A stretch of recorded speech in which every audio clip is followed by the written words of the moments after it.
think it's time for an invasion, Brandon. I'm ready. Howdy, y'all. Howdy, y'all. We are here. Brad is gone. Brad is in Vegas. Tom is in Vegas. Brian's in Vegas. Sniggs is in Vegas. So it's time for that cow print to represent. And we are here with the Moo Crew Invasion. Oh, we got Tom in the chat. All right. All right. Well, you know the old saying, Brandon, when the cats are away, the cows will play. So tonight, I guess you and I get to play with each other. Phrasing? Yeah, phrasing. I feel like I could have done that better. Just a little bit. Yeah.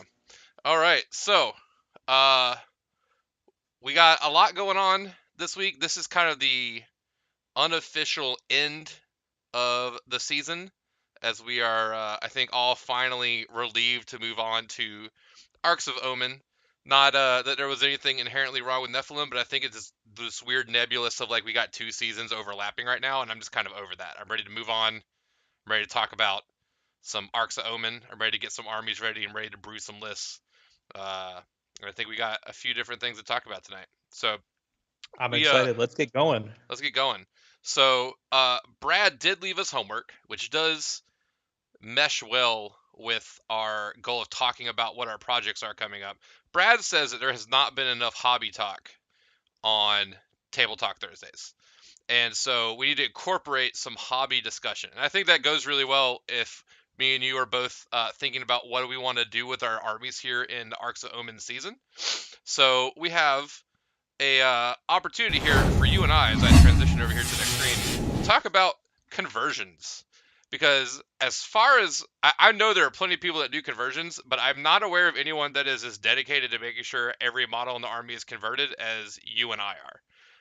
I'm sure I'm not the best painter. I got my wife to paint stuff, but man, do I love to build an entirely converted army given the opportunity. And I've seen your stuff. I think your stuff's all converted as Legion of the Damned, old school. Yep. So I have two armies that I'm focusing on right now. I have a Legion of the Damned Space Marine list that's well over 20,000 points. I don't know if it's changed much with the recent points decreases, but every single model is converted with green stuff, with basic head swaps and conversions. And then I also have a Tau army that is a Kroot themed list where the Kroot killed all their Tau captives and took over their crisis suits. Oh, I didn't know they killed their Tau. I Oh, thought they were. absolutely. I They ate thought them. they were just borrowing the stuff from the Tau. They ate them. They had to learn how to pilot the equipment, so they had to eat them. Okay. Yeah. See, that was a bit of fluff I was missing from your description.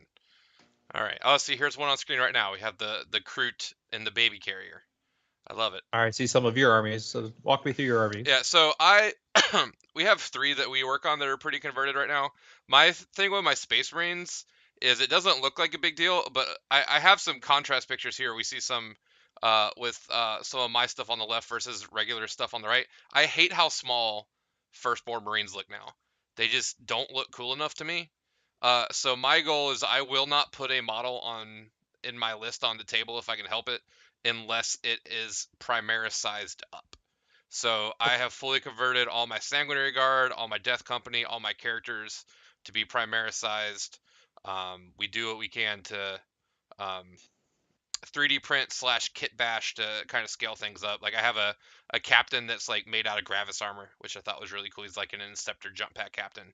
That still's got the old Smash Captain hammer and shield. Um, that's kind of my thing there. Oh, there's Commissar Taintlick on the screen right there. That was where all this started. Is that Heidi and I went to Michigan GT teams a couple years ago, the year before the pandemic hit, and she was gonna play her Death Guard army, and so we were trying to think of what's something fun and silly we can do with Death Guard and Guard together. We're like, oh, what if we just like make everybody a Nurgling? And the Nurglings Mm-hmm. have like killed all the guardsmen and stolen all their weapons, and they're just like chilling with the Death Guard, but they have the guardsmen stuff. And so we like made 60 Nurgling conscripts and gave them all las guns. Nice. We made like Nurgling pilots for all the vehicles. We gave the little Nurgling on top of Nurgling. We gave him a little commissar hat and gave him Yarick's loadout. And that was just a lot of fun for me, just like getting the chance. Like here, yeah, you see, got little Nurgling tank commander on top here with little tank commander spaldrons and everything. And like that is not a great painted army because we really got into that. This is something that Heidi worked on for Tom here, a fully converted Emperor's Champion or Company Champion, with the new Primaris stuff. So shout out to Tom, who's watching from the airport with Brittany Chester, and apparently they want to see the cow because Brad never talked about the cow with Britt. Okay, I'll flip back here for a moment to show the cows. So here we got our obligatory cow picture and our Moo Crew GIF with Brandon and I here on stream. Don't want anybody to miss out on that. But you know, Tom is an aficionado of paint and converting. You know, so I think it's appropriate that he's commenting here while we're trying to talk about this. He did just win best overall with the highest paint score at Salt Glass City. I'm trying to say Salt City, Yeah, Glass City Glass GT. City GT. So you know, Tom, I know appreciates this level of hobby as well. Um, oh yeah, Shadowstone's on here too. Our Tau army, we've also done underwater themed. There is a really cool, and this is where I think like converting work gets really is where it starts from for anyone who hasn't like done it before. I'm sure you've probably got a similar experience. I read a cool, just random blurb about the Mm-hmm. Tau army, and like I think it was in a 5th edition Space Wolf Codex, where the Tau had built an underwater city on a planet in like a glass dome, and the Mm-hmm. guard couldn't get to it because it was underwater. So So the Space they Wolves went sent in the with Land Space Raiders, Wolves, right? Lehman or Land Raiders down, just drove it down the continental shelf and fought them. I was like, that sounds real cool, and I know that that is a Space Wolf blurb, but man, that Tau army would look cool. So we just started doing all of our Tau stuff underwater, like all of our crisis suits. We 3D printed like little propellers to put on them. We've 3D printed all their bases and stuff, and it's just been like it's made it a lot more fun. It did make it painful for me to lend the army to Brad because Brad is not known for his protective capabilities. And I'm already worried about this because he did call me earlier today. He's like, bro, they won't let me put your carrying case in the overhead because I'm not flying first class. So they made him check it under the plane. So Ooh, I have ooh. concerns. So I would be terrified. 100%. yeah. That's gonna get punted around like no tomorrow. Brad said that they wrapped the entire thing in bubble wrap and then he put like 15 fragile stickers on the outside of it and we'll cross our fingers. Um so yeah, this might be a lesson that I learned. I don't know. We'll see. How did you decide to start doing your crew army conversion or your Legion of the Damned conversions? So back in 2006, I had a Kroot Mercenaries army, and that was a White Dwarf supplement that came out where you could take just all Kroot. Like they had different types of squads. They had Sniper Kroot, they had Punty Traps, they had Kroot Cavalry, they had Kroots with wings called Vultures, and each unit had its own specific entry. But then that got phased out, and it wasn't playable anymore. So I was stuck with 108 Kroot Hounds and a shit ton of Kroot. So I was like, how can I utilize this? So in the following year, I came up with the idea of making Kroot Renegades, where I would use the Tau entries and then supplement them with Kroot.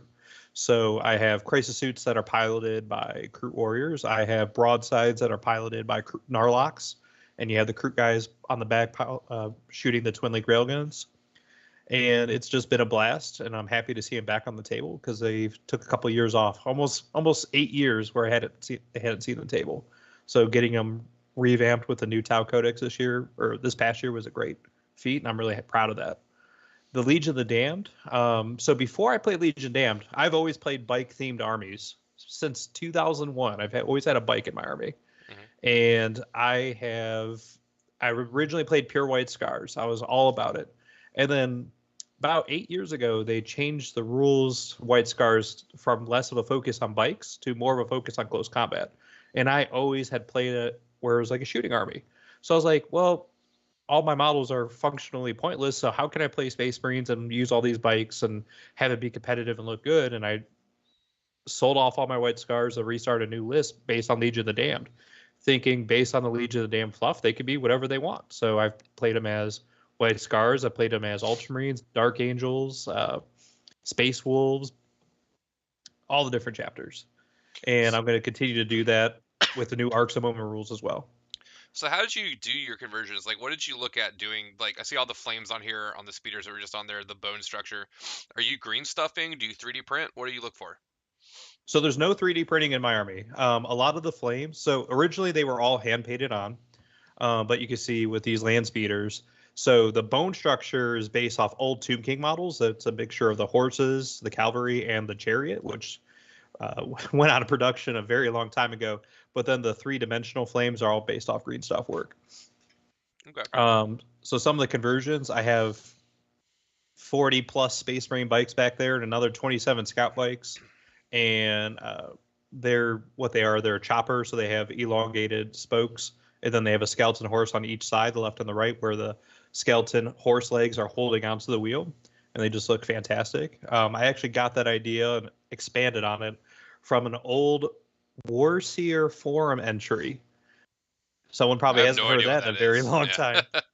Back before Facebook, during the MySpace times, we shared a lot of entries and army list building and just conversations about armies on various forums, from Advanced Tau Tactica to Bolter and Chainsword to Warseer to Daka Daka, and they're all still alive for some reason. But I, I it's have an I interest. have made the mistake of delving into some of those forums before I found better alternatives. But yeah, those definitely all still exist for sure. You don't hear them talked about anymore, but they No. still provide valuable resources, and they still have a lot of dedicated people. Now I've moved over to Instagram and Facebook and Discord to share and talk about hobbying and conversions and army list building. Okay.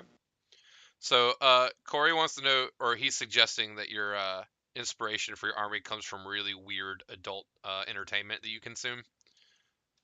Very weird adult entertainment. Yeah. What kind of weird adult entertainment? I'm assuming maybe some Japanese animated flicks, but We'll go with that. If that's what you want to believe, then I believe in it. all right. I see. We're trying to keep up with chat. It's coming in bursts. But I know we've got a ton of guys there in Vegas right now. Touchdown. Sounds like we had a horde of DOG assisted with the setup today. So good luck to all of you guys. Stay safe. If Tom or Brad tells you to keep drinking this weekend, don't listen. Trust your body. Your body knows you best. Don't let them peer pressure you. All right. But everybody should have at least 2 drinks for me. I prefer Jack and Coke. Let's see. Nurgle Matt there in the chat. I know you know this because you're a Kroot lover. The giant discontinued Forge World Narlock model. What was that called? The big one. Narlock. It wasn't like a greater gargantuan Narlock or anything like that. It's just a Narlock. Okay. I own We 4 of them. we have one, and Heidi was asking about it in chat. We uh we got a whole lot of like used Tau at the beginning of last year, and in it was like a Taunar and this old discontinued giant Narlock, and I'm bummed because like those discontinued models are so sweet looking, and I can't figure out how to fit them into the army. I can't figure out like a reasonable conversion to do. I imagine I'll just end up using it on display board at some point. But those old Forge World giant models are just sweet looking. I would love to find a way to use them. So Heidi, what would I do with the Narlock? So right now I own 4 of them, and I have them all converted as broadsides. So they're on the 60 millimeter base, and they have railguns and smart missiles with Kurt pilots behind them and shooting away. I think the model is large enough to maybe be used for that larger stealth suit for the Tau list. I forget what it's called because I never see it. But definitely broadside size. If you want to make it stretch a little higher, maybe Riptide. They definitely are large enough, and you could build up the base to make it taller. Yeah, I'm Someone's in trying the to. The background. one I'm imagining, unless I'm grossly overestimating how large it is in my memory, I'm like, I don't know how I'd fit that on a 60 mil. I'm asking Heidi to retrieve it because I thought it was larger than that. Oh, it came with a 60 millimeter base, and there were several different versions of them. There was one where both feet are on the ground, and if both feet are on the ground, the toes all stick out from the Okay, base. this is much smaller than I thought it was. So I thought it was bigger Oh, than this. that's the best one for if Yeah. you're going to turn that into a broadside. That is the Oh best yeah. one. I could definitely use this. I thought I was remembering because I haven't pulled it out of the box in a while. I thought it was like twice as long. I was thinking it was like the size of gargantuan squigoth or something. Okay. But I haven't looked at this in a hot minute because I just didn't think I was going to be able to use it for Oh, anything. it's such an awesome model. And if Yeah. you guys can't use it, let me know. I'll take it off your hands. I'll All use right. it. I'll give We'll it a good home. we'll give it a good home for sure. All right. Seeing people in chat. Yeah. Brandon and I were actually just talking, Kara Quinn, about if Brandon and Eloise should have gone to LVO. Like they almost last minute, like just got a ticket and went out there because of that. I should have went itis. So like that's definitely this time of year with these kind of events. I definitely understand that feeling for sure. You know, we did the math. We wanted to see how much it would cost to board our dogs, how to buy 2 last minute plane tickets from Knoxville to Vegas, how much a hotel would be, how much food was, and we guesstimated it'd be about $2,500. Yeah. It's like, it's a once in a lifetime experience. So do we want to try it? And then Eloise just brought the Narlock. I don't know if you guys can see it, but Oh, you got the there's a missile Narlock. launchers on there. I The like rail that. guns Yeah. popped off, so I got to put those back on. I But can see how that would be a broadside. Yeah, I get it. so you have the 2 guns. There you go. And I love this model, and that's why I really want to use broadsides for my Tau list. Yeah. They're not that good, but I want to use them. I was talking to Brandon in a chat yesterday, and I think a lot of Tau players are kind of under the impression is like depending on what happens with the release of 10th edition, it seems almost inevitable that they're going to unnerf some of the nerf Tau stuff. Like they're not going to have a choice because there's not anything else for anybody to use. So like I've said since day one that they're going to end up giving broadsides back core and make them playable. Um, I I think mean, I think them losing core with the indirect nerf was overkill because like the thing that was good about them was rerollable, um, you know, hitting on 3s or 4s with the 24 SMS or whatever. mm-hmm. Um, I think with that gone, that they should the Tau book needs more stuff that makes sense to play. Just not enough stuff has core. So I've been convinced that they're going to unnerf broadsides eventually, and then your Narlocks will have their day in the sun at that point. I mean, I would like to see something happen with stealth suits too. They're just a titch bit too expensive, and they don't benefit from any of the commander keywords. Yeah. But I think they're a perfect unit to hold backfield objectives or do aerospace targeting relays because of the +2 to their save if they're in terrain and -1 to hit. I've said since day one of the Tau Codex, because I did play Necrons for the first year of ninth. And Necrons had the same problem, is that when the book came out, there was like 4 things that had core. And it's just like there was nothing to do. Like there was just no synergy you could do with. And as soon as I saw the Tau Codex, I thought it was the same problem. I was like, when the book came out, the only units that have core are anything that has a Fire Warrior keyword, Crisis Suits, or Broadsides. And now there's only 2 things. So, like, I don't think I don't I'm That's where not you got upset Pathfinders I'm too. not upset that things have been nerfed, but like you're not going to facilitate um, creative lists or list building if you just like design your book around synergy that you only give to like 2 units. Like Mm-hmm. there's not you're not going to get the types of play patterns that are going to provide people with a fun experience, whether it's the player or their opponent. So I think they're going to eventually have to do something about that, or they could just get to 10th and say fuck it. I don't know. As we saw a question here in chat, um, do we think is 10th going to be a full rules reset or some type, maybe from the 8th to 9th there was that just more of a transition and rebranding of some of the rules? What do you think? What are you kind of expecting or hoping? I don't know if those are the same thing, but what do you expect or hope for 10th edition? Which we, to preface, none of us have any idea that it is coming. We just all assume it's coming out this summer. Oh, it's 100% coming out this summer, especially with that document they put out that says what's expiring. Yeah, expires I June think 23. I think it's definitely coming out. What do I think is going to happen? I don't think they're going to do like a complete 2nd edition, a 3rd edition reset. I think that's a little too much. I think a lot of the core mechanics are going to be there. Well, And if we're going to get a reset, would you be willing to think that there's a possibility of a 7th to 8th reset? Because that was pretty stark. possibly, I mean, they've been pushing Horus Heresy, which is a revised version of 7th edition, and then they have Age of Sigmar, which is its own thing. I could see them merging the 2 rule sets together. I hope that there's certain things in Age of Sigmar that don't belong, like being able to take a double turn. That sounds bad, and I know a lot of people are very unfriendly against templates, but templates besides being very difficult to use and causing people to maximize coherency and spread everything out, slow the game down, they also prevented everyone from grouping up and doing dumb stuff behind terrain. So I can see why it's a solution to certain problems too. And I like templates, so there's that. Um, I just can't imagine that it's going to be that hard of a reset. I think it's more just going to be like 9.5, where it's just going to be you incorporate all these new rules, you have all these codexes, all these armies have just been updated, you're introducing new factions. Like I think we're going to be seeing Arbites soon. We might see some Exodite, Eldar. We'll see some more Tau releases soon. Hopefully announced tonight at 1 a.m. Eastern Standard Time. But um, I think they Well, have a good thing going on. And with a document that says, hey, we're no longer going to be using, books you can't produce or books that aren't produced anymore for rules, I think that's a step in the right direction, mainly focusing on the codex. But I would also like to see the codexes have more fluff in them. mhm. Like Speed Freaks should be in the orc book. It shouldn't be a supplement. So I don't know. I don't think it's going to be that dramatic. I think it's going to be 9.5 plus. I think it's going to be very similar. So something I always get torn on in my mind is, well, first of all, I think it should be mostly ninth edition when it changes.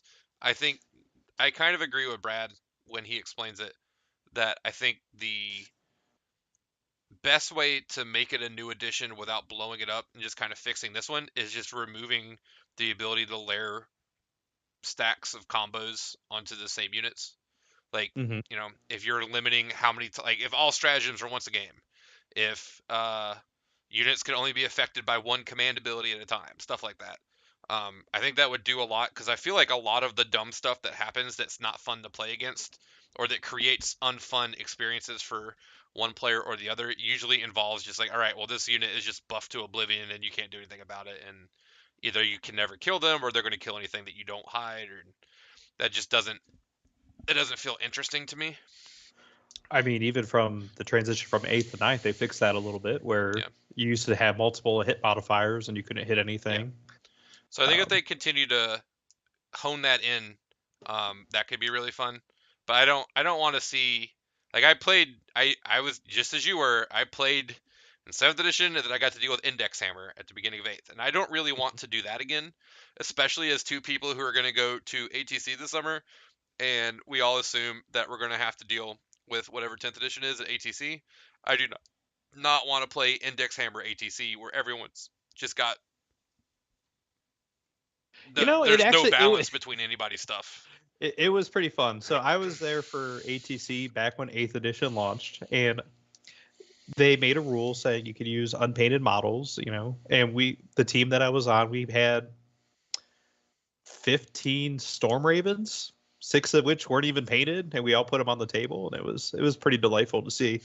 And but like just going back to LVO for a minute, I'm actually like I understand why they went with the old rules, but I'm very disappointed because they just had this major GT down in Australia and they're all using new rules and new unit entries, and there were some crazy lists that did really well. They were very successful and just completely outside the box. And I would have 100% loved to see that transition for LVO. Um, Yeah, I can't. but Let me yeah, tell you, I can't wait till we all get to start seeing, 30 wardens and all the custodes lists in 3 blocks of 10 walking around the table. It's gonna be great. Super looking hey, forward just to that. take those plasma guns. You're playing All salamanders those now. You got inceptors, this. man. All those inceptors. Yeah, play your blood angels. Thunder hammers do work. I'm just, yeah, I don't know. I can't figure out what I want to do about Blood Angels. And I know we're kind of transitioning into our Arks of Omen projects. What do we want to do moving forward? I can't figure out what I want to do. I can't figure out if I want to play Blood Angels. I feel like on paper they should be good at a trading game, and I feel like maybe they're better now, that they might actually benefit from the Inceptor nerf more than other Space Marines, because like most of the lists I had brewed didn't have Inceptors in them anyway. Hmm. Like I've come up with some weird lists. I've sent them to you, where it's like I have one list that's like 19 units, and they're all just the smallest units you can possibly play, and you're just like doing this huge like trading game with all their great melee stuff. And that list was probably not great if a unit of Inceptors could come down and kill 3 units at once. Hmm. So that might do better. But I just the Blood Angels, I feel like the Blood Angels were good in Nephilim because Sanguinary Guard were actually just functionally Terminators. Like with Armor Contempt, they were basically just 14-inch moving Terminators. They were very, very hard to kill. And they're not hard to kill anymore. And I feel like that's an issue, is that none of the Blood Angels units are hard to kill anymore. So like you can go kill anything. Like they're still as good as anybody else at killing something, but they're Hmm. gonna die immediately in this meta. And I don't know what the Blood Angels list that can deal with that looks like yet. And I'm just not sure. I'm not sure if what they're good at doing right now is good enough to like beat other really good armies in Arks of Omen, if that makes sense. So I think they are, and the reason I think they're fine. Um, it's just going to be a different type of list. Like I played Blood Angels all last summer, much to my chagrin. I hated every moment of it, but I don't understand but why. It seemed like a sweet I list, man. I just too dependent on doing one thing, and when that one thing fails, like when you fail a 3-inch rerollable charge and the entire game it hinges on that moment, feels really bad. But with that being said, like I think you're going to be moving away. You're transitioning away from those large units of Sanguinary Guard, and I think you just take squads of 4 and 5. You just do a more MSU approach because Marines aren't as durable. Marine armies themselves are putting out way more damage, so you just need as many units as possible to field the table, to do your actions, to hold objectives, to have multiple layers of defense. So I think you just take the MSU approach. You just cram as many units as possible into your army. I mean, I this past weekend I played Dark Angels like that, where I just had as many small units as possible in my army, and it worked out really well until I couldn't roll above damage 2 for my melting guns. Hmm. All right, hold on. We got a couple comments in chat. We want to go back into reference. Uh, Universal Special Rules from KR Quinn. 100%. See, I I 100% hate them. No, And get out of here, Lyle. You here, are but here's the thing. I remember I started paying attention to what was going on in Warhammer in 7th edition. I think I got in at the tail end of 6. 7th was mostly when I kind of was learning. And first of all, 7th edition was terrible. It was one of the worst things I've ever tried to learn in my life. It was awful. Everything about all the horror stories you've ever heard anybody tell you about 7th edition, they're all true. They're all true.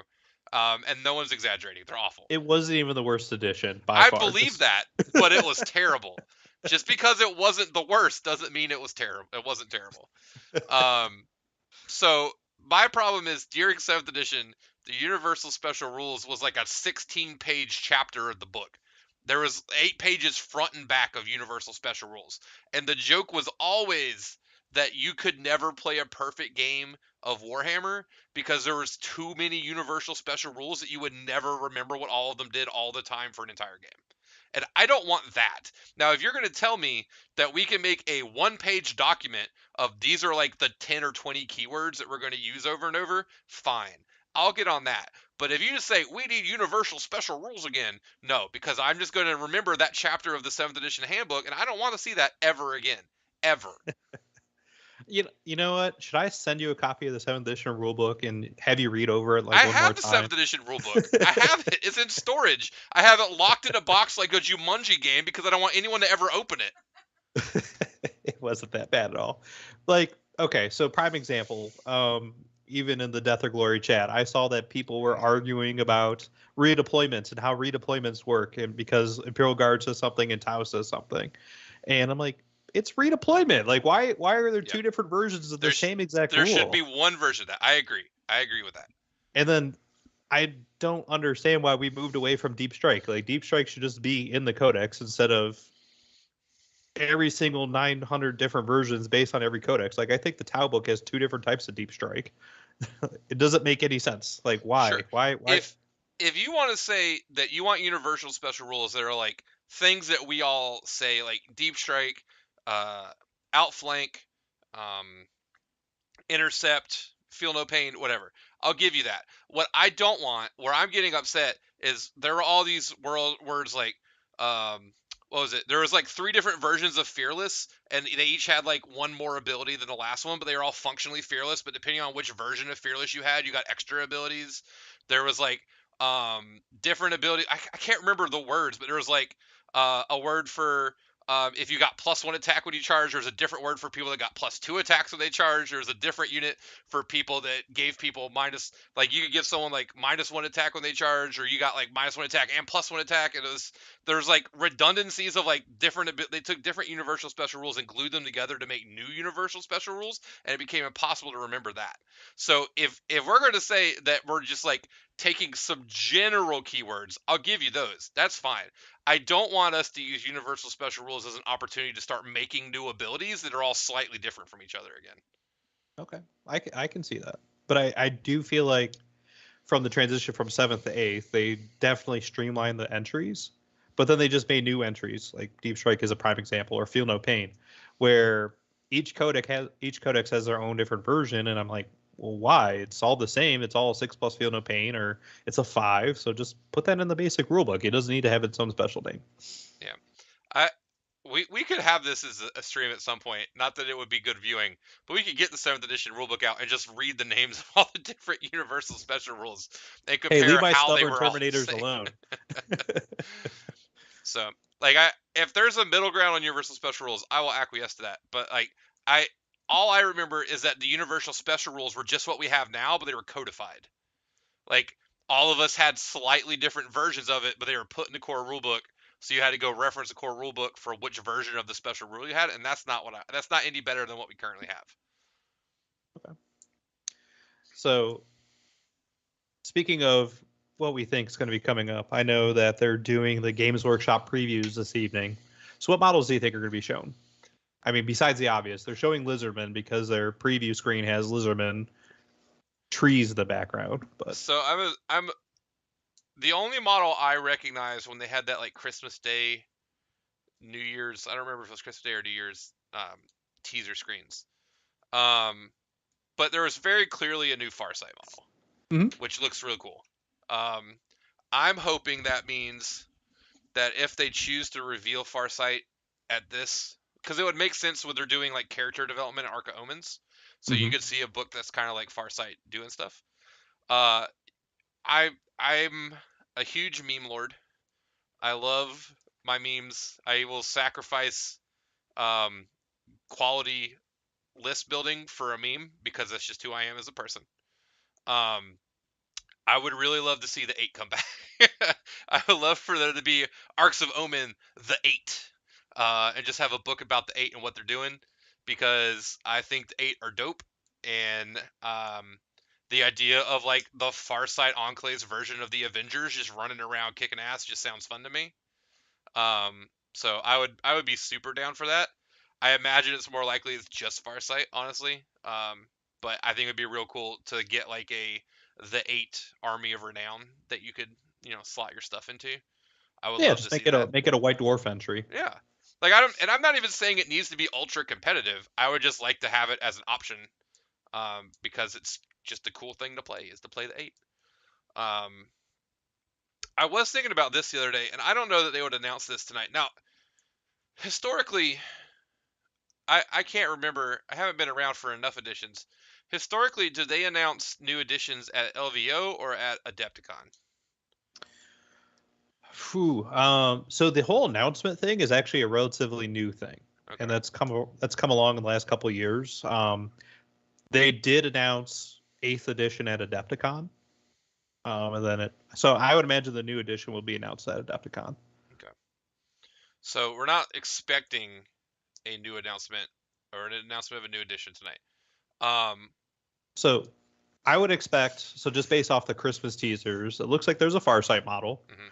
It looks like there was a Dark Eldar like hunt pack leader. So I think they're going to announce Dark Eldar and Adeptus Arbites like combo box for boarding What are actions. Arbites? I don't know what that is. So Arbites, okay, Arbites have been around for a very long time. They are the personification of Judge Dredd, and they are the Imperial Police Department. So Okay. when Necromunda came out back in 1997, they had all the different gangs, and then they had Arbites, which were the police officers of Necromunda. And they have some pretty awesome looking Judge Dredd esque models, and they've been in metal, and they haven't been produced in 20 plus years now. But with Games Workshop teasing that dog picture, I think we're going to see Arbites against Dark Eldar in the new boarding actions box. I also think I saw, I think it's Snickrot, so the Orc Commando character, Hmm. who I think is going to be released as well, just to continue that boarding actions. And just to prove that Farsight is an example, I was reading over the boarding actions FAQ, and they specifically call out Farsight. Like, if you take Farsight, he's only going to have this ability. And I thought that was really weird because they didn't mention any of the other Tau commanders I by saw name that or. too, but I haven't been paying enough attention to boarding actions to know why that would matter. But I did see that in that FAQ. But yeah, so Lyle and I have no knowledge of what's happening tonight.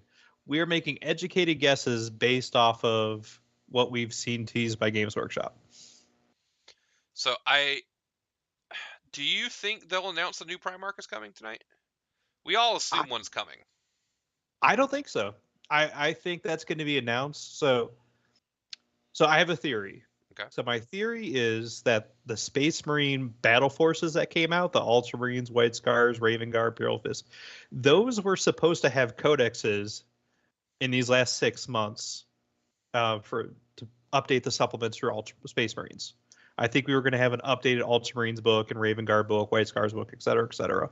But I think because of 10th edition and how things have been pushed back because of COVID, they're like, well, what do we do with these boxes? They don't have books. Let's release them as holiday bundles, and then we'll release the supplements after a new Space Marine See, book. they looked very different than the other bundles for sure. Like they had own unique artwork. Each one had a special character, and I just thought it was really weird. Yeah. But there's no corresponding codex because they're all from 8th edition. So I think Space Marines are going to be released in 10th. I think all the supplements will be released in 10th. I mean, it makes sense.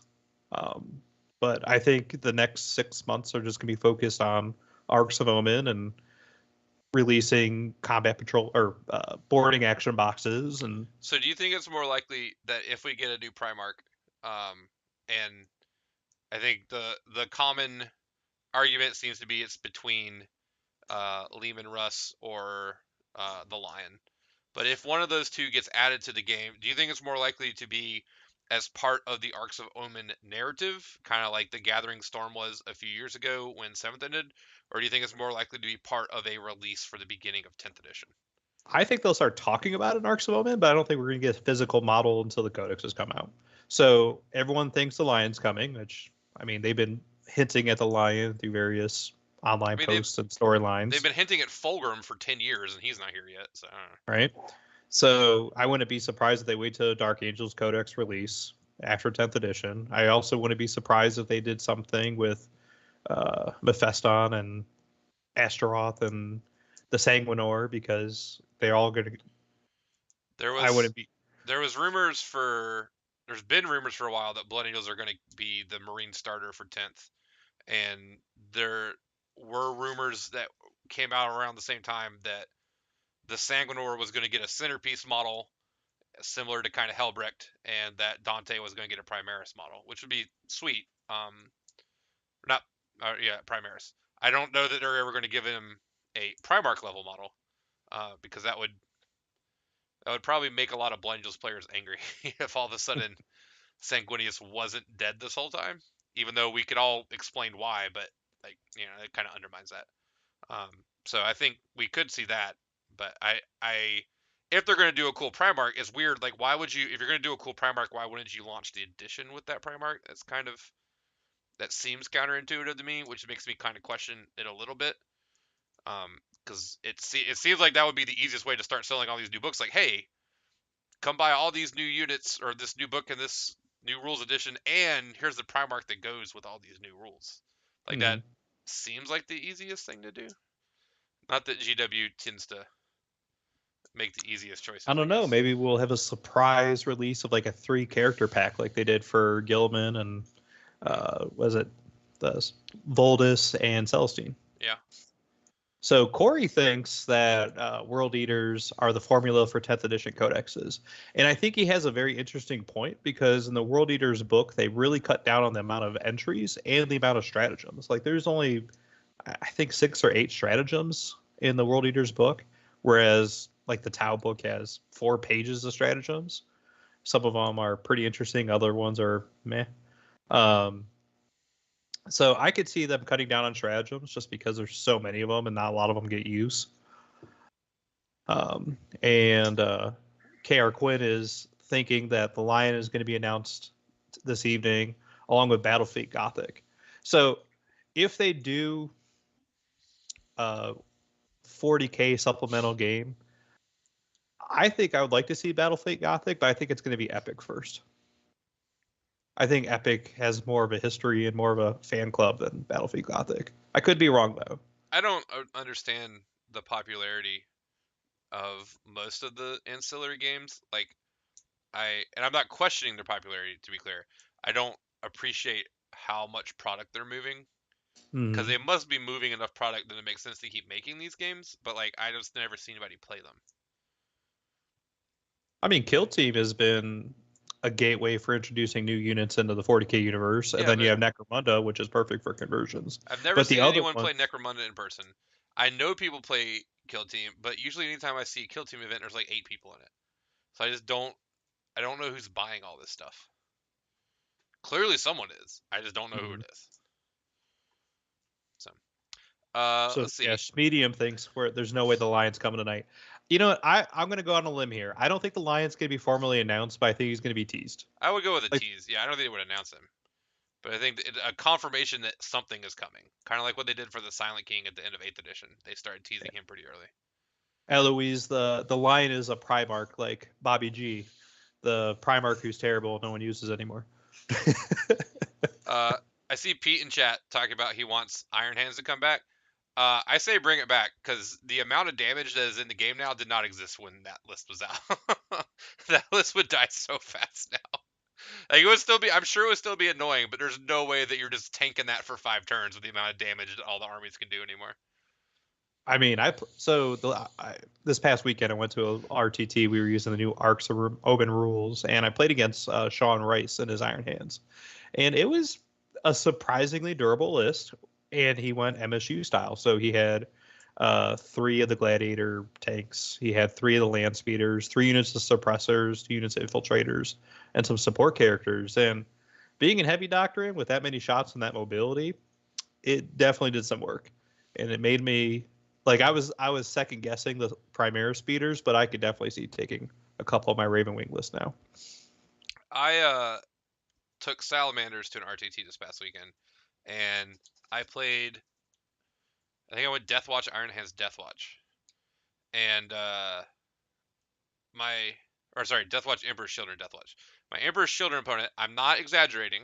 They will confirm. They made approximately 70% of their 5-ups over the course of that game. They just could not fail a 5-up invuln. And it didn't matter because the amount of damage that I was pushing through was so high that even only taking 30% of the saves was still just deleting his army immediately. Mm-hmm. So that's where my concern is. I don't think there are as many armies that can do that amount of damage as salamanders can. Like I don't think that's something all marine armies can do. But like if the meta is going to like a bunch of kind of semi-tanky mobile shooting platforms, like salamanders are just gonna pick that up. Like Mm-hmm. they wound everybody in the game on twos with everything. It's kind of silly. Um, like the last cannons were wounding on twos. The Meltas wound on twos against most things. Like you can wound things in twos in melee pretty easily. Like it's just it adds up real quick. I was not expecting like what was it? 6 aggressors deleted Guilliman. No, not Guilliman. The big tanky Emperor's Children character. I don't know if that's Hellbreaker or Grimaldus. I don't remember which one. The centerpiece model. For Um, Emperor's Children, yeah, or those are Black Black Templars. Templar Black Templars. Sorry, characters. Black Templars. I was thinking of the Emperor's Champion. Um, but like they just flamed him to death, and it didn't matter how many 2-ups he made. He just died. Mm-hmm. Because there's just so much damage wounding on threes, re-rolling everything, and I'm I'm not sure if salamanders are just that good or if they're really good into what is going to be the things everybody's going to be playing. I'm inclined to think it's the second one, that they just happen to be like, you can day one build a counter meta list into what's going to be the meta, and that might just be the issue. But my concern is if that exists, like maybe I'm just getting too deep into it. Maybe I'm thinking like, well, how do you counter the counter meta if that's the issue? But like between them and guard and Tau still do obnoxious amounts of damage, Iron Hands deal obnoxious amounts of damage.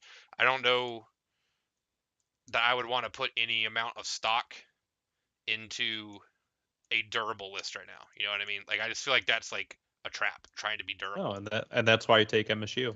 Yeah. Although I say that, and then Tom and I are brewing a list right now that has 2 Storm Surges in it. So All right, so we got a question in the chat. So, uh, Medium wants to know, since Inceptors went up in points, how can I replace those points in a Space Wolf list? And for 200 points, like I don't know what the rest of your list looks like, but long fangs are absolutely fantastic. Like for 149 points, you get 5 dudes with heavy weapons plus a Terminator with a heavy weapon. That is amazing amount of firepower. And if you look back to 7th edition lists and actually 6th edition as well, there was a lot of focus on long fangs with space wolves with missile launchers because they could fire the anti-tank round, but they can also fire the frag round. And I played it 2 years ago at Glass City, where I just fired 7 twin linked frag templates into Tyranids and just removed 30 gaunts in a shooting phase with a cheap unit. And that unit's only gone down like 80 points. I also really like having suppressors. I was not a fan before, but having played against them, they definitely did some work. And since it sounds like your Space Wolves list is more close combat oriented, being able to shut down Overwatch would definitely help you. Um, I also think just having a lot more speed in your army would be a good strat. So I took a bunch of units of 5 Wolf Guard with jump packs and various close combat weapons and storm shields, and it just goes to work. Especially if you're doing the stratagem of double exploding sixes. Well, not stratagem, but the army build of building your space wolves with double exploding sixes in close combat. my concern with the Inceptors is I'm not actually sure that Space Marines can afford to cut them all together. The list that I took this past weekend, I've already talked to Brad about it, and we need to follow up on it. But it had 9 Inceptors, so with the price increase, that just cuts 3, and then it's still the same points. Mm-hmm. And I'm not sure that you can cut that 6-man unit of Inceptors. So I guess it would be a question of how many were you playing, because I think there's a serious argument to be made that at 60 points per model, with what we expect to be seeing in the meta, that it might still be worth having a unit of 6 that you can combat squad, because they're just so good. Like if you're expecting 50% of people to be playing Marines, they're so good at killing Marines that I'm not sure. And I mean, the speed, the ability to combat squad, go 2 different ways, be able to cover 2 flanks, like it's they did a lot of. I mean, like I said, I played 3 Marine games this past weekend, and they were clutch in all 3. Um, so I think there could be an argument to continue to play at least 6. I don't think you're going to see people play 12 or 18 anymore for sure. But if you were I, playing around 9 in your list, I think it could be a serious argument to be made to keep 6. I like Corey's plan. Just be a pimp and play 200 points down. Best plan ever. Um, no, I agree with you. And like when I was play testing the Blood Angels this summer, when they were the current points that they are now, miraculously, I had a unit of 5 and I had an apothecary in there, and they did some work, but I just they didn't feel worth it in my opinion. So I could definitely see it that it would be worth it, but it really just depends on how the Marine lists shake out. Like if we're going to all bikes, all Terminators, all tanks and vehicles, like I'm not sure a unit of 6 Inceptors or Inceptors would be worth it. I mean, my thought is specifically if I'm expecting to see a bunch of attack bikes, that actually to me is arguments in favor of Inceptors, because anything Mm-hmm. that's multiples of 2, I feel like is great. I feel like I'm wasting it if I'm shooting into bikers with 3 wounds or something. Mm-hmm. Um, I do like the ability, like they'll, barring you're doing a list that is giving your multi-melta attack bikes invulns, they're still just going to delete one and then still be able to hide. Um, I I I don't know. My other concern is I feel like everyone's sleeping on Gene Stealer Cult because most people don't own a really good Gene Stealer Cult army, and so you don't get to see it a lot. And I Mm-hmm. really want blast weapons in mass if I feel like I'm going to be seeing Gene Stealer Cult. I also want things that are reasonable to shoot with an Auspex scan strat when they start popping up.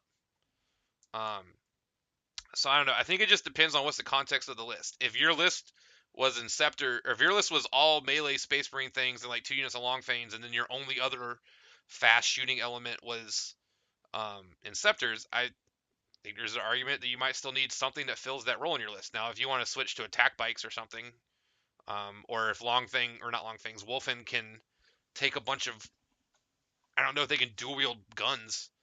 Like I know like Blood Angels Vanguard vets can take 2 Inferno pistols. I don't know if Wolfen can take 2 plasma guns or plasma pistols or anything, but like Wolfen aren't taking anything like that. They I have thought I had a heard that grenade some of them were launcher. taking a gun, or you would put like 2 or 3 guns in a So unit. so Wolfen have a grenade launcher that hits on like fives. It's Okay. garbage. You're not taking the gun. But I would definitely make sure that you have your couple squads of Frasian wolves, like just a single Frasian wolf, just to put down your 3 deploys. And if you have extra fast attack choices, tornadoes seem to be a hot pick. Um, I kind of like Outriders with White Scars and Space Wolves Mm, I'm fine with because White Scars for sure. Yeah. White Scars is obvious damage 2 in the Assault Doctrine, but with Space Wolves they're getting double exploding sixes, and if you're doing the Born Heroes when they charge, they're hitting on twos. So that's a lot of attacks, especially when they start exploding. Yeah. I see Corey in chat saying that he thinks Inceptors would be rough if you run into like a mid-board Death Guard army. I have 2 responses to that. One, who's playing Death Guard now? A Two, lot of people, they're still I have good. not. Everyone I've seen is super low on Death Guard right now. Everyone seems to think they're terrible now. I don't know if that's true, but I just see it as a Oh no. prevailing opinion. With Armor Um, of Contempt going away, I think they actually go up significantly. I thought And they were better with Armor Contempt. They were wildly tanky. I think people just sit on the Plague Marines. I think you could take an army with 40, 50 Plague Marines in it, and with all the free equipment, it's gross. I mean, I already tried to convince Matt or Mike to do that at our team tournament. I told him I thought that was a good idea with AOC.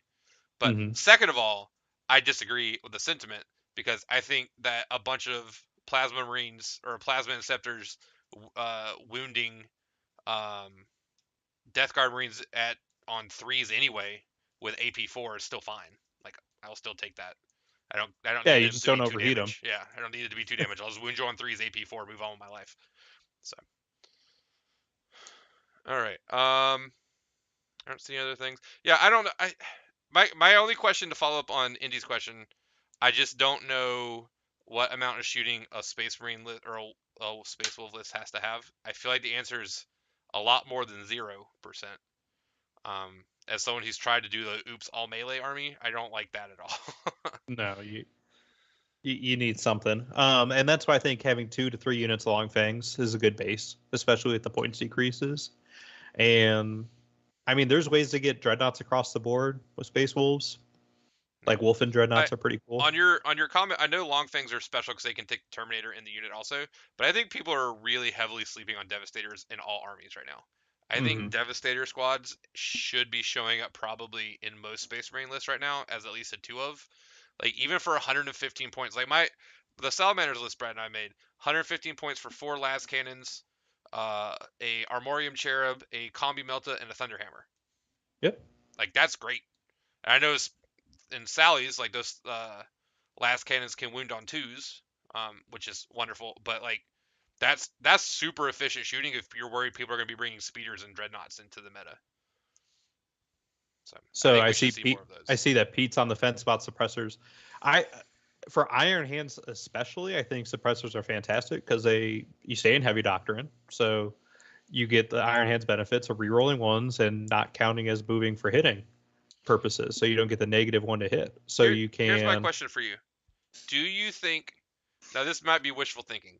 Would you still be on the suppressor bandwagon, even in Iron Hands, if GW comes out with a hot fix that seems pretty obvious that they should do, that you can no longer get 2 points per kill in Devastator Doctrine on Codex Warfare? That was originally written when you could only be in that doctrine for 1 turn. It makes and then it scaled down when you can Oh, then stave then stuff. it's a hard change to Iron Hands and a hard change to Ravenwing. Yeah, Like because I feel like the to me that's list an I'm building. obvious thing that they didn't mean to have happen. They just copied the old one without thinking about how they changed the rules. I think now it should be 1-1-2 instead of 2-1-1.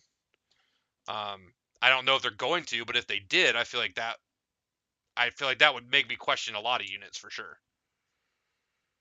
I would be building completely different lists and strategizing if they took that away. Like the Raven Wing list I took this past weekend had 12 multi-meltas, 3 speeders with assault cannons, 2 speeders with twin-linked assault cannons and twin-linked heavy bolters and Samile. And it's so many heavy weapons that I got Codex Warfare in the 2 games that I took it. And I would have got it in the 3rd game, but I tried some of the other stratagems out and it didn't work out in my favor. But if they change it to 1 point, oh, absolutely, it's not worth it anymore. Okay. So I would have to change my list to do some of the more guaranteed secondaries. So then I guess the follow-up question is, do you think they should change it?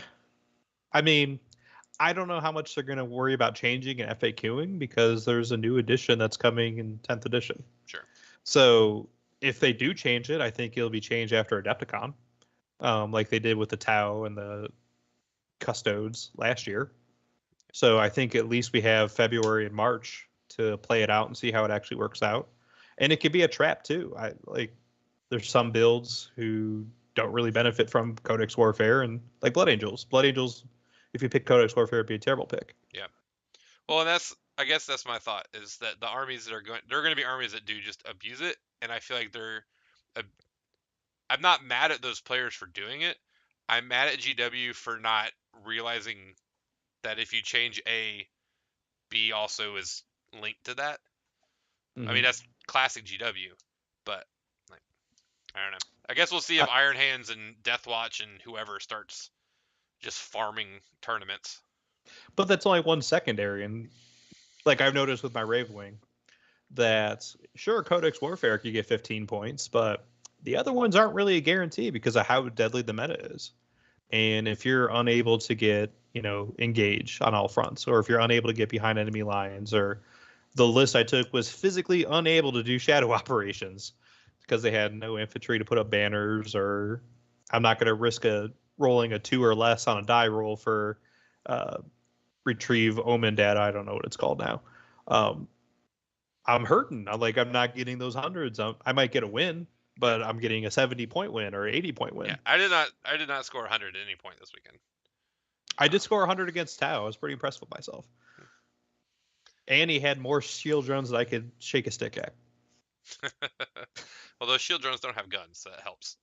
4+ invulnerable saves against all the melted guns do, though. Yeah.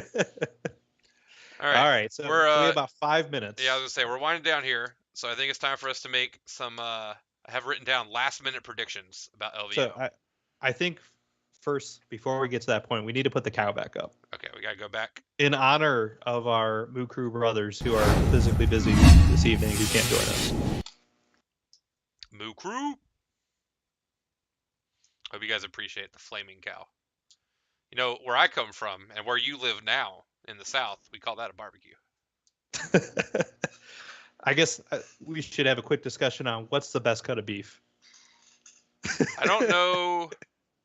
It's weird. My best friend Kyle, he tried to get me in on prime rib. I think it is. Is the prime rib the super tender one? Yeah. And the first time I got prime rib at his beckoning, it was bad prime rib, and it really put me off.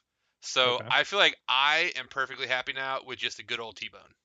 Just give me a T-bone, and I will eat happily for probably a day and a half. Okay. I do like a solid New York strip steak, though.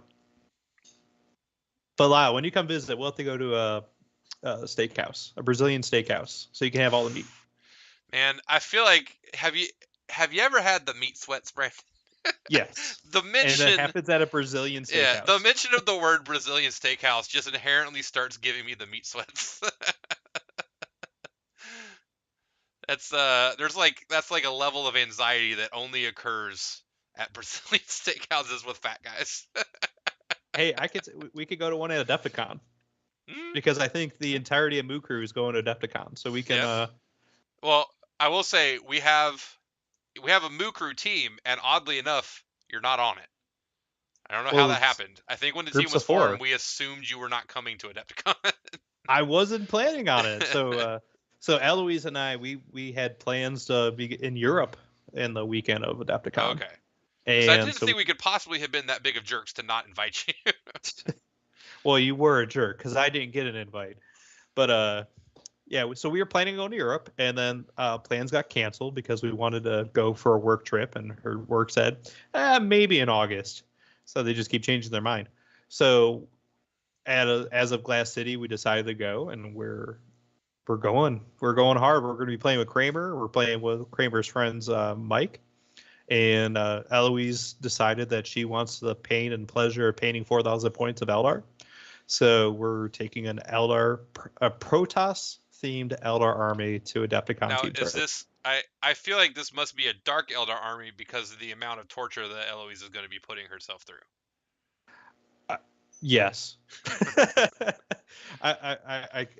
We had a conversation yesterday. I'm like, are you sure you can do this? Like, do we need to supplement with some Space Marines as Terran models, or do we need to find a Tyranid army to put some Zerg in there? Like,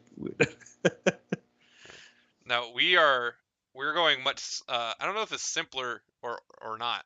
We're doing some of the pictures you saw. My very first converted army were the Nurgling Guard. We, as the Moo Crew team, we are doing Nurgling Guard again. We're gonna do uh, at the Eye of Terror next to Cadia, where Cadia fell. It has broken into a bunch of pieces. It's floating around out there. One of the big chunks of asteroid has a Cadian armory on it, and a plague host of Nurglings has found it and is looting the Cadian armory. So we're gonna have 4,000 points of Cadian Nurgles just nice. running around doing Nurgling Cadian things. So it's going to be pretty fun. We're trying to steer into the theme as much as we can. We made sure not to duplicate any units that we could avoid duplicating beside troops. We didn't want I anyone to think you'll think. get a fantastic score. Yeah, we did not want anyone to be like, oh, they're. Because our original list did have 9 Lehman Russes in it. And we were like, maybe that's not the best choice. All right, so final thoughts. Final thoughts. I'm hoping to see Farsight this weekend. And I want to see. I feel like I got to make an obligatory prediction. You know what? Let's change it up. Let's change it up. We're not the most qualified to analyze the entire LVO tournament and decide who out of the top 16 players is going to win. I don't know most of those people. Doesn't matter. Let me ask you this question. Who do you think will be the highest finishing DOG member at LVO? Ooh, man, shots fired. This could Because this change my this doesn't relationship with DOG. this doesn't mean they're the best. Obviously, it just means they may have had the weekend and matchups and whatnot line their way to finish the highest. I think highest finishing is going to be Tom. I think Brad is very susceptible to for health reasons, and sometimes like Brad just Brad's faces also a playing a random. brand new army. Not even that. Brad is a very accomplished person and picking up armies and doing well with them. But Brad sometimes he faces a random nobody and he loses to him. Like his mojo's off and he just rolls poorly. But I think Brad's going to do well. I think Brad will definitely be in the top 10% of LVO. I think Tom is going to edge it out. Just his aggressive play style is going to catch a lot of people off guard.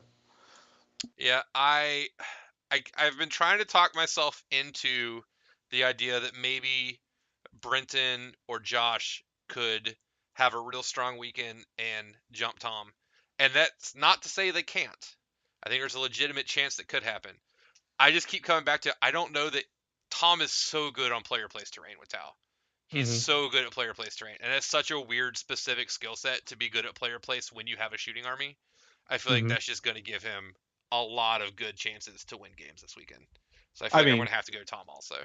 there are plenty of games that are decided as soon as the first piece of terrain is put down, and I know LVO has taken a couple of steps to mitigate it a little bit, but Yeah. there's a lot of shenanigans you can still do, and I think Tom will be able to pick up on that. And there's also a little bit of luck to it as well, and Tom just seems to have the Tom luck is one of the sometimes. luckiest bastards I've ever met in my life. He'll tell you all day long about the power of positivity that he's got. So, for to Eloise's question, the question is, who do we think is going to be the top performing Death or Glory member? I'm not saying that Josh and Brenton and Brad are going to do poorly. I just think Tom is going to do better than them. So, Tom, don't let me down. I have at least $25 on you. uh, that's more than I got. I'm just teasing. I'm not betting any money on this one. All right. Well, with that, I think. Oh my God! I just had a giant wall of text move. Oh my God! I gotta read them now. Uh, yeah, I think most people are generally kind of all in the same area we were saying. All right. All right. Sorry, So my I text caught up to me. All right, so I have a question. So we know that Brad typically does the Thursday stream and he has on special guests and talks about all sorts of manner of stuff from movies to books to what's going on in the 40K universe. Who wants to see a Moo Crew takeover more often? So if you want to see Moo Crew takeover more often, make sure you comment below. Make sure you subscribe and like this. And just message Tom directly, or if you're at LVO, say, hey, Brandon and Lyle did a okay job. Just like a mediocre Yeah, job just at hold down the stream. throw a moo in the comments also. Yeah. Just in the comments How for the about a move in video. the comments? Yeah, because that will help I'll our give YouTube algorithms anyway. But so move in the as Brandon comments if you want to see Brandon and Lyle stream again. as Brandon mentioned, please do like and subscribe. We got to do our. We're trying to get to the point. Brad really needs people to be able to donate during streams so that he can be like squirreling and just going back and forth. And we got to get to 1,000 subs to be able to unlock our super chats. That's kind of our next goal. Is we want to get to 1,000 subs. So if you guys will like and subscribe, we really appreciate it. It'll help our burgeoning YouTube algorithm as we move into the next year of 40K. But with that, do you have any final comments, Brandon? I'm half tempted to stay up till 1 a.m. to see the new model releases, but then again, I should probably get some sleep. I say, as a middle school And teacher who gets up at 5:30, I am not. well, you'll be able to see him first thing as soon as you wake up. Yeah. But I wish everybody, all my friends and buddies who are playing at LVO, death or glory or not, because I have lots of friends from all over the community. I wish you all the best of luck, and may the dice be in your favor. Yep. Good luck to everybody this weekend, and we'll see you guys on Monday. Y'all take care.